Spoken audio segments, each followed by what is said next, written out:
Very good morning, and welcome to our alumni talk with Harsha. Thank you for joining us, Harsha. Hi, Nikhil. Thank you.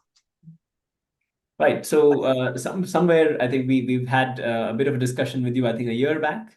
Yes. Not wrong. Yeah. Okay. Right. Wonderful. So Correct. a lot of things are changing pretty rapidly, and I think that's one of the the push that AI and particularly generative AI is having. And Correct. that's, I think, leading us to our topic today, how Gen AI products are built in pharma. hmm Yeah. So, yeah, a little bit that we would, the audience would like to know a little more about you, Harsha. So, do you have a background in pharmaceuticals? Yes. Currently, I'm working in for a pharma client himself. So it's been almost like 1.5 years, 1.5 to 2 years since I've been into pharma clients. Overall, I have experience in retail and manufacturing. Okay, Yeah. great. All right. And it's been a while since you were with DataMites. So, when was that? I think it was 2020. Oh, right. No, not even 2020, 2019. That is when I'm part of DataMites. See, this was before COVID. You were able to attend. Yes, before COVID. Yes. I used to come to the location and attend offline. Very nice. Right. Yeah. So, are you still around in Bangalore? Yeah, I'm still in Bangalore. Great. The industry is growing very fast. That time it was all about data science, machine learning. Now, with all the large language models coming in, so the industry had shifted towards generative AI. Very true. Yeah. Right. So, right after that, after your program, Mhm. could you just walk us through that? Before, I think, since a year and a half that you were with the pharma company, Yeah. and were you doing something related to data science in retail manufacturing? Yes, I was working on forecasting and then computer vision projects, and now I am working on generative AI projects in pharma. Mm. Okay. All right.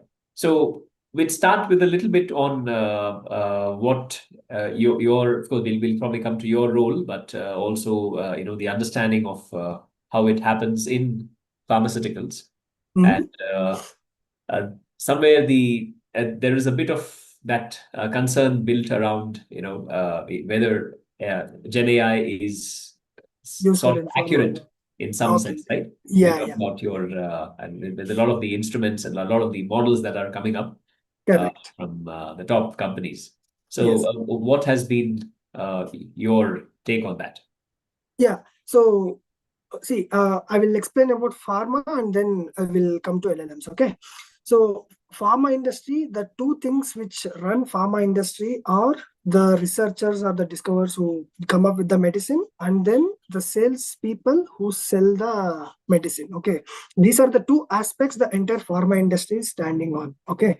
Uh, Either using generative AI, you can help the researchers in developing the medicine much faster, because as of now, in pharma industry, the failure rate stands at almost like what, 98, 99%. 1 in 10,000 will get approved, and it takes like almost like $1 to $2 billion of investment by the companies, and it takes 10 years for FDA approval. Correct, right? So either you can focus on helping those people, or you can help the company in selling the products which are already there. In Right. US, you have like 5, 6 pharma giants like Pfizer, Johnson, and then AbbVie, Merck. All these are like pharma giants over there who are having like 50, $60 billion of revenue. Right. Uh, so generative AI. So the first GPT, when the GPT came in, right? So everyone started experimenting, and there were initial what to say fear of that they might steal the data, they might use the data to use it for some other aspects and all. But how the current industry is moving towards is with the development and then continuous discoveries, they are what they're going to do is you can buy the model and host it yourself, so that either you can train with your own data so that all the model and the weights, everything stays with you, and the data is not lost to the original founders of the model developers. Okay, so that is one thing you can do, and that is what these pharma giants are also doing. They're trying to host instead of directly using the LLMs which are available in public. Okay, that creates a sense of security, because pharma is a very sensitive area, because every row or every minute information can harm your company in any way. So that's why data security is very, very important in pharma, because it has medical data of the users or the patients or the doctors. That's why data compliance and ethical issues are like taken very seriously in pharma. Okay, then coming to GenAI, right? Like I told you, you have two aspects where you can help. One is the researchers, otherwise the sales rep. Okay, in sales rep, how you can help is you need to focus on optimizing how you can reduce the time for the sales rep in their either way, like pre-call planning or post-call planning, all of these things. You can help them build a chatbot, or basically a chatbot which gets the information at their fingertips in the moment. Okay, and then you can build multiple agents. So in any company, not just pharma, so in GenAI, any company, you can always propose something called as a text to SQL agent, where a natural language is converted to a SQL query and it will get the information from the database. So how generic you write, or how you can build a generic agent and then of course sell it and make customizations on top of it based on the domain your client is. If it is a retail domain, you can customize on top of that and then sell that agent. So that is one way. In pharma, so the leadership basically need to understand how the sales are going across the country, correct, right? So right. There will be dashboards built, but even like going to the dashboards, like people have like do not want to go to open the dashboard, sit in front of the system. Instead that they want to do it over the mobile.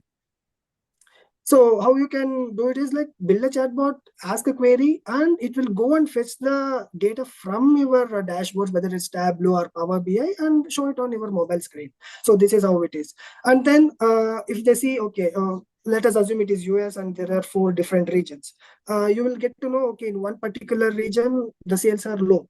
So if you just click a button, you can build an agent which is already pre-calculating the data much earlier and kept it, and as soon as you click on the button, it will traverse through there. And so what are the different reasons the sales is particularly low in that region? So these are all the different systems you can build. Apart from that, you can even see, there is a lot of documentation that will be happening, right? So you can use GenAI to summarize the documents before you submit it for like FDA approval and all. So that is one area where you can use generative AI. But one thing is like it also depends on the type of model you use, because some models are very good reasoning power, but at the same time they are very costly. So you need to have a balance between the power it has and the cost. Right. So that is one thing, one optimizations you need to look into when you are especially using LLMs. Okay, because we are using, right? If we execute one load test to test our system, it will easily cost $50,000 for the client. So it is not like it is a feature that you're building and testing. It is not a productionalized that feature. So while testing itself, it is costing that much. Imagine how much it would cost on a day-to-day production basis. Right? So cost is very, very important when you're using LLMs. Okay. And then you can build internal chatbot like help desk and all. You can build knowledge graphs, and based on the knowledge graphs, if you can build an help desk which can get all the information you want just with a single query or a prompt. So these are all the different ideas you can have to recommend to your client, or if you are in the pharma company, you can go and build it. So Right. this is in terms of sales rep. So if you want to help the researchers, there are certain models which are trained on this protein basis. Okay, so there are like I think BioBird. So BioBird is one model which is actually trained on this protein sequence and all. So you can use that and help the researchers in developing scanning through hundreds and thousands of sequences. Yeah, and later that can be 3D printed, whichever the model gives. This is the optimized one. You can 3D print that. So another side effect of GenAI is hallucination. If you are, because the model will be trained on n number of data sources, correct, right? So if you are not instructing the LLM properly, it will definitely hallucinate. When it hallucinates, we are sure it is going to give you a wrong response. Okay, we are seeing it daily and we know. So your day-to-day thing has also to do with clinical research. Is that your focus, Harsha? No, we focus morely on sales rep. I see. Okay. Yeah. Right. And then internal applications for the company. Right. Very nice. Right. Okay. So that part of it is, but you do have interactions with the research unit, and somewhere you are also taking a look at the general direction that this takes, right? With the business, but not with the research folks. Right. Okay. All right. Yeah. Very nice. So is somewhere, yeah, we'd also like to take, if you're taking any product in particular, is that because we're talking about purely in terms of let's say promoting a newer version of a drug. So end to end, what is your LLM usage? Would you walk us through that? End to end LLM usage for a drug. GenAI in general, yeah. That's how we are saying. Yeah, either way, in terms of your day-to-day activities, are you, because of all the hallucination that you see, etc. So how do you go about it? So basically we are building a orchestrator layer which help you route the query to different agents you have built. Okay, whether it is Success SQL agent, DAX agent, or is it your API agent. So we have multiple agents connected to one orchestrator layer, which routes your query to the required agent and fetch the information. Okay, so how the day-to-day work goes is you will have a data flow on how based on the question, who the user is asking, there will be user jurisdiction layers, there will be chit chat, global nudging modules, all of these models present, so that if the question that you are asking is not appropriate, or it is very vague, or it is it is against the compliance rules of the policies of the company, that will block your query.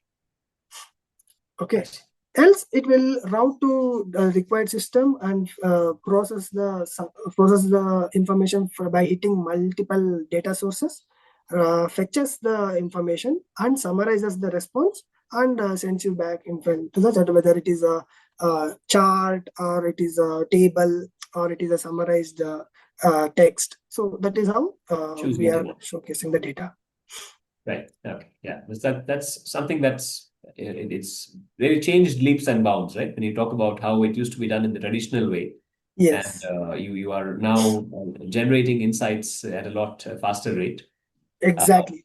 And I will tell you one more information as why this information retrieval should be fast. So whatever the system we are building is having a latency of 10 seconds. Okay, why the 10 seconds is very important is a sales reps will have a time window of 2 to 5 minutes from jumping from one call to another call. Okay, so in that small window they have to prepare.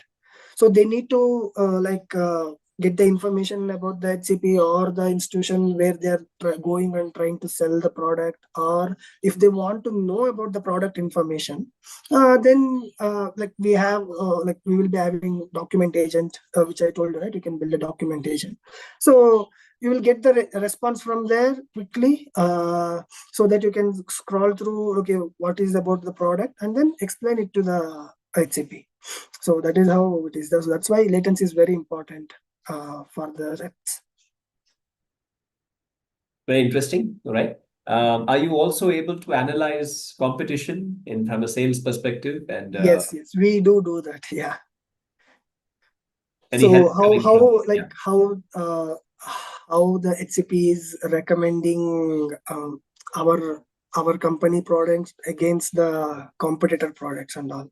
So the sales rep will get that information also in the chatbot. Very nice. All right. Yeah, he can make like he can make a very good decision out of it. Correct, right? He can try to bias the HCP.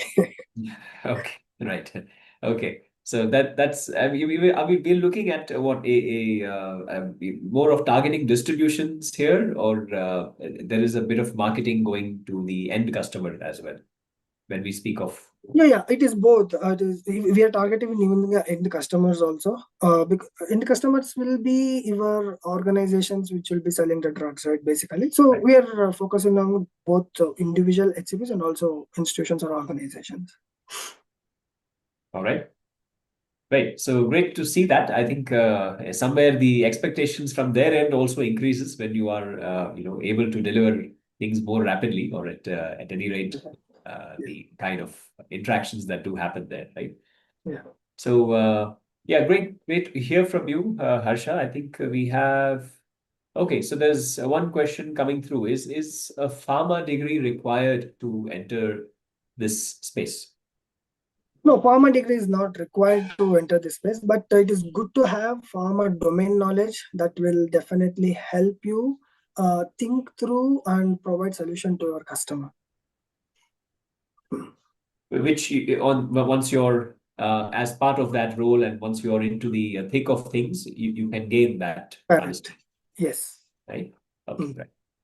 Wonderful. Right. So I think somewhere with data science, with AI, you see that very often, that people are switching domains and they're able to jump across and pretty much become a mini expert on quite a few things. Right. Yeah.